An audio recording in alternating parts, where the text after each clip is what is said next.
Mr. President of the General Assembly, Mr. Secretary General, Excellencies, ladies and gentlemen, I am Oscar Swan, a senior scientist at the Torrance Center of Space Observation. I am deeply honored to have the opportunity to address you today. As Mr. Secretary General said, we have received communication from an extraterrestrial source, and we must decide on our course of action, respond or not. It is my opinion that humanity has never faced a more important decision. We must decide today, and there is a need to focus our considerations. I have chosen 3 categories, which in my opinion are the most deserving of our analysis. These 3 categories are technology, economy, and safety. When we consider the economic aspects of our decision, we must bear in mind the situation our planet is in. Despite the best efforts of many organizations, including the United Nations, our planet still suffers from tremendous disproportions between rich and poor countries and individuals. Contact with the aliens might help us solve this problem, a problem that we have not been able to solve ourselves. Perhaps the aliens have an advanced source of energy that could provide all of the Earth's citizens with free and clean power. Perhaps we could benefit from trade with the aliens. It may be that something we have in abundance, sand or ocean water for example, is of great value to the aliens. In exchange, we could receive something that the aliens have in abundance, but is of great value to us humans, for example fresh water to solve the horrible drought we see in northern Africa. Such a utopian vision is tempting, but we must also consider economic ideas that argue against contact with an alien civilization. Our global economy, as imperfect as it is a result of a complex web of trade and investment patterns. Contact with an alien civilization with a complete new basis for trade and investment could provide such a shock to our global economy that complete chaos would result. More importantly, all the inequalities we see are at least contained within planet Earth itself. As a planet as a whole, we are in debt to no one, nor are we anyone's slaves. This could change. We could become a planet of slaves, dependent on the whims of beings that we do not even understand. The next category we must consider is technology.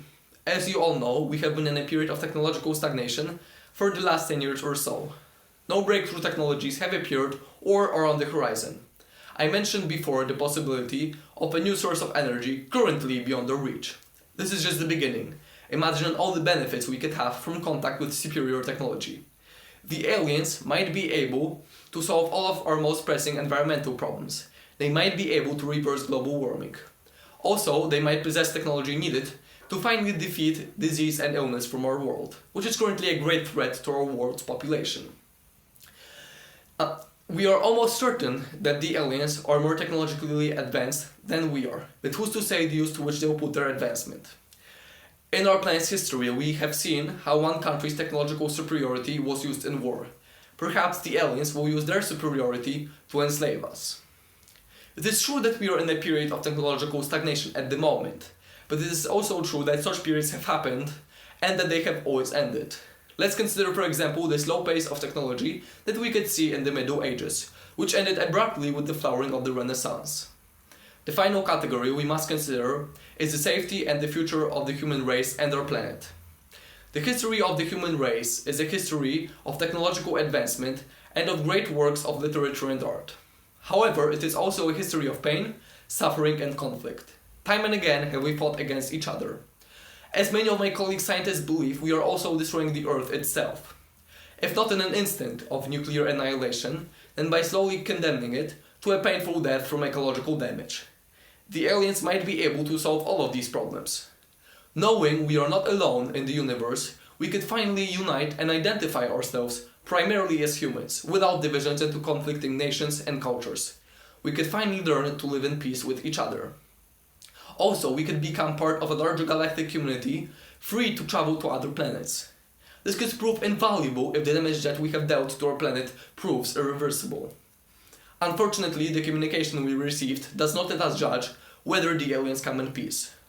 No one can give us a guarantee of the aliens' intentions. They might want to exterminate us, enslave us, or steal all of our vital resources. Even if they do not have hostile intentions, they might be carrying germs or viruses that are harmless to them yet prove very harmful to us humans. This could cause even total extinction of the human race. So, which of these 3 overlapping categories is the most important in my opinion? I think that it's the safety and the future of the human race. It is tempting to think that the aliens might be able to solve all of our environmental and economical problems by sharing with us technology currently beyond our reach. However, the risks are simply too high. Even if the aliens do not come with hostile intentions, contact with them could have a catastrophic effect on our human population.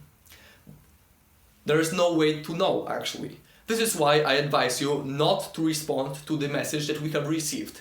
Instead, let us use this as an occasion to work together as never before in the history of mankind. Only we can solve our own problems.